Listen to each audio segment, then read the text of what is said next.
Thanks for watching. Just gonna be a fun video today. I'm here with Joe at PBR. We call him Joe-Joe. What's up, guys? How are you? Hey, Joe is their certified Glock armor and Springfield and Smith & Wesson armor. He does a lot of builds here as well. What's up, Joe? How are you guys? Hey, good. Today, guys, we're gonna be doing RMR, Trijicon installation. RMR, 1 MOA. You guys at this point should be quite familiar with it. We're gonna put it on my Glock 17 MOS. The gun is unloaded. Should be cool. So Joe's gonna hook me up. All right, Joe, how about I swing around this way and we'll get cracking. Let's just go through the components real quick. All right. What do we got? We've got the Glock 17 MOS, which all the MOS models are going to come with the plate adapter kit. You get 4 plates that are for different optics that you would mount on there, but we're doing the Trijicon today, so we're going to be using the number 2 plate. All the plates are going to be marked on top right there so that you can see which numbered plate you're using.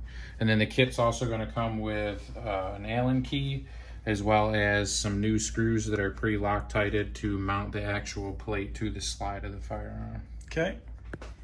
But in addition, Justin went ahead and picked up this DPP kit right here that's going to allow us to seal the actual RMR to the slide, and I'll let Justin tell you some more about that when we get to it. Cool. All right, so first we're going to clear the gun before we take it apart, visually observe the chamber.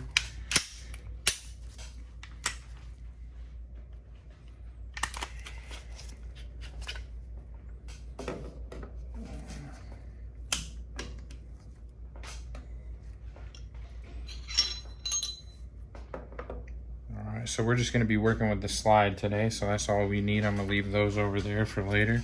First things first, we got to get this plate cover off. Glock puts this cover on there, that way that the gun and the slide look uniform before you put the actual optic on there, if you didn't want to have one on here. And the included Allen key with the sight plates is all you'll need to take those off.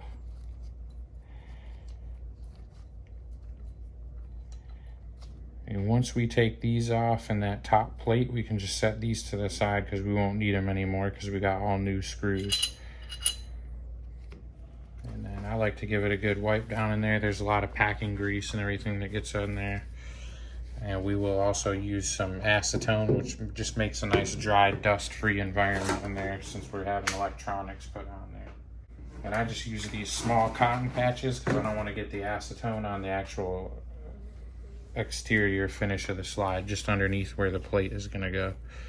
And you can actually kind of see how fast it dries that area up and gets all the debris out of there.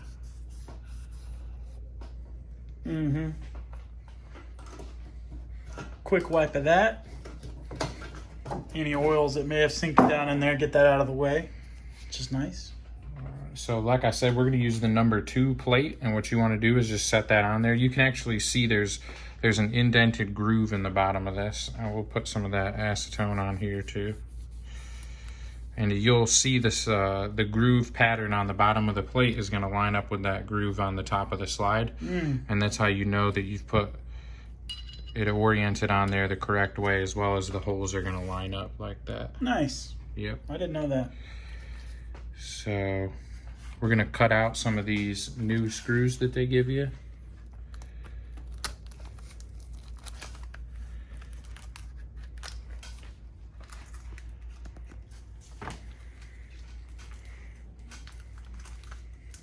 You got any red dots, Joe?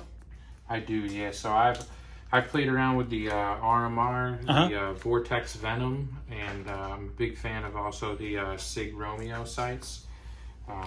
Right now I've got the just the first Romeo one that came out on my Sig 320, and now they've come out with the Pro since then, which is also really nice. Yeah, I shot that the other night on one of Anthony's. He was in my HK video when we were first shooting it. For those that have seen that HK vid, Anthony had the Romeo Pro on there. Shot pretty good. Nice field of vision. I mean, I'm not picky on mine as long as they're durable and meet the basic requirements, but I know I shot it on indoor range extremely well. Yeah, that's my favorite part about that Sig Romeo is the wide field of view. Yeah. And then with the RMR, which is what we're doing today, They're just extremely durable. Yeah. That's why I chose this. I know this one's been out for a few years now, but it just has bulletproof reliability. I paid for it. You pay a little premium, but the rest of the red dot market seems like it's catching up too. You know, there's a lot of other manufacturers that are making nice quality stuff, Hollow Sun and whatnot. Matter of fact, but back to the Romeo Pro, I passed that drill. Show us that shirt. Oh, yeah. This is I love that shirt. The 300 drill with Daniel Richardson, yeah. Yep. So Daniel Richardson is one of the instructors we interviewed. He has a drill called the Dirty 30. Anyway, we'll probably do something on that later on the channel. But so if you guys will notice here real quick, these screws are all pre-Loctited. I like to put just a little dab of fresh Loctite on there. I find that it kind of like reactivates it and gets everything working well. But Loctite, as a manufacturer, they do recommend that if you secure screws or anything with this, that you let it set and dry for 24 hours, especially with firearms, because the gun's going to heat up. You definitely want to allow that 24-hour period after you use the product before you start firing it. Yeah, because you don't have to loosen up the sight. Okay.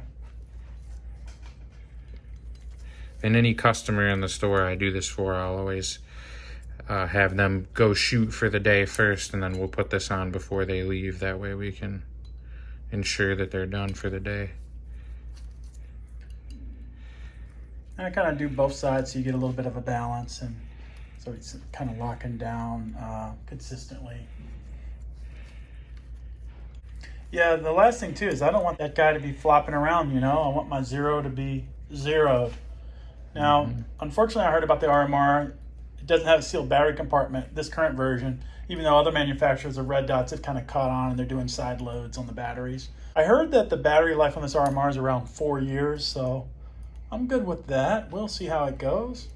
Not the end of the world if I have to take it off. That's kind of where I'm at on that. So you really just want to hand tighten these down. You don't ever want to over tighten these. I have seen and had a few people bring into the store where they were trying to mount one of these MOS plates and they've over tightened them. That's one of the big issues with actually mounting the plate to the slide. We'll talk here in a second about these other two holes when we put the actual RMR on. Just got to have a little bit of patience with these tiny wrenches. So that's about all I'll do there. Just wipe the excess Loctite off. You can get a good look how that plate is nice and tight on there. Oh yeah. So what I was talking about before is the length of the screw that we're going to use to mount the actual RMR on is very important. And then that's going to also be the same for whatever other optic you use. And most of these optics are going to be modular systems nowadays. So what that means is they're gonna come with all these different options, right? You got all these different options for Glock. SIG's gonna have all their own options. All the manufacturers are gonna have their own options of screw lengths, plates, and all that.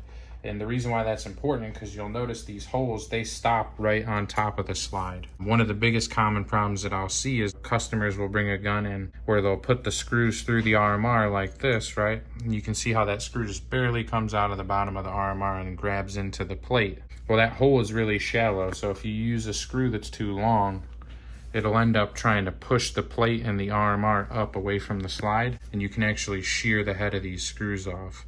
So it's really important that you read the manual and make sure that you're using the right screw length to connect to the plate.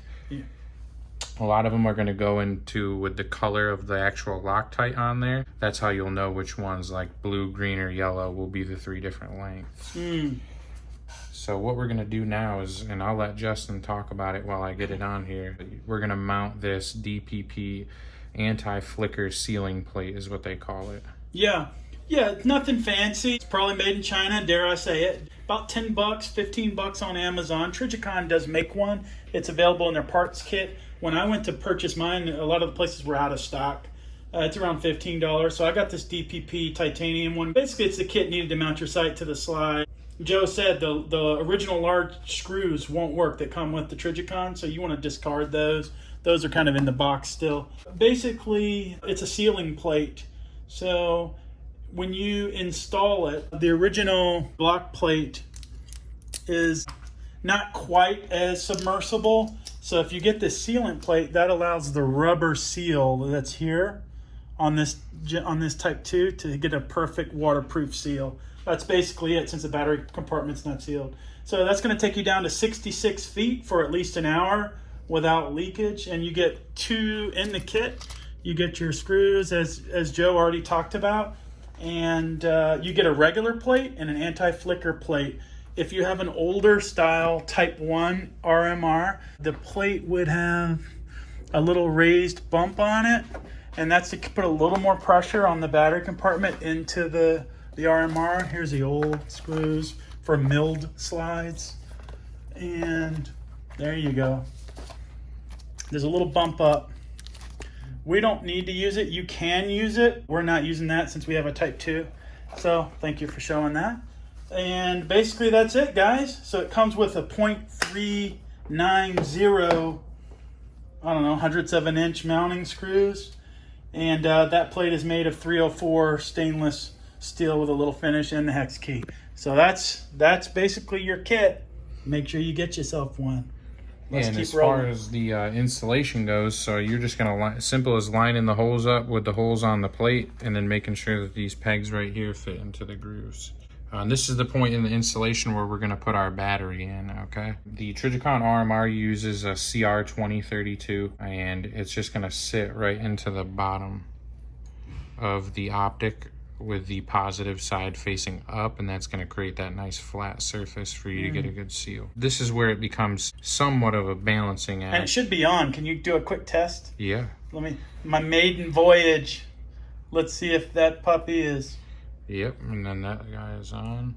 Let me see. Yeah, there you go on the camera. Of a blur. Sweet. Yeah. All right, so we'll also see how you got the screws on the front. Obviously, the orientation and everything should be pretty self-explanatory, but you'll see those pegs fit right into the holes, and then we'll get that bottom plate and everything lined up. All right, we're almost done. Racing towards the finish line. So now all we really need to do is just get these screws installed. And we're going to just put a nice little fresh drop of Loctite on each one of these. Yeah, I like that. It's a little extra added insurance, you know? Yeah, I think it just helps reactivate, because who knows how long the Loctite that they put on there has been sitting dry like that. Oh, great point. So I like to use the changing a tire method for this, like my automotive people might know, where you want to go back and forth as you tighten the screws, just to make sure that you get that good uniform fit, instead of tightening one side all the way and then the next side. Mm-hmm. Makes sense. So I got a good squeeze on that. What else are you seeing in the world of installing red dots for customers? Anything else jumping out at you? One of the biggest things with this Glock MOS system, and I don't want to say it's a bad thing. I think it's just a change in the industry where everybody's trying to make everything universal, which is a really awesome feature. One thing that it does do that I've seen a lot is for you guys out there that want to have a co-witness on your sights. So with the co-witness, you'll see how these sights on here now, these are just standard height sights, and they're going to sit below the RMR. Yeah. So, and I'm good with that. I know I could have got suppressor height, red dot height sights, but this is my fun gun. I'm not carrying this. I can tolerate a little more of if I have a failure or the red dot goes out. You know, and I'm also feeling, in my case, Joe, that I'm gonna point shoot with it. Like, I'm kind of trained enough that I'll point through that if it was to have a catastrophic failure, and I'll just point shoot out to 15 yards or whatever. What were you gonna say? I'm sorry, I didn't mean to. Oh no, you're fine. That's so the only other caveat to this is gonna be, you've got a good additional rise in height with this plate right here, and that creates an issue for some of the suppressor height sights where you can't really get that true co-witness, and it's more like a 1/3 co-witness. Okay. So what that does is, you really got to find companies out there that have nice, tall, high suppressor height sights. I know when I put that Vortex Venom on my Glock 19, I used the same sights Justin's got on here, these night vision sights, but they make a suppressor height set as well, where you can pick the color of your front sight and all that, just like they do with all the other night vision brand, but the suppressor height. and they make a really nice full co-witness on the Glock MOS system because of the additional height of the plates. Cool. So is that it? Nice. Yeah, so that completes the installation. It's pretty simple, guys. And we'll get that back on the gun and take a look at how everything looks real quick and practice looking down our sight picture and everything. All right, sweet.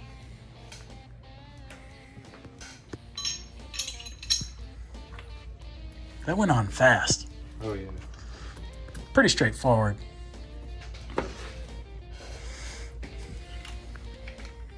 As far as functionality goes on the Trijicon, it's pretty simple. So on the left side of the optic, you're gonna have your plus sign.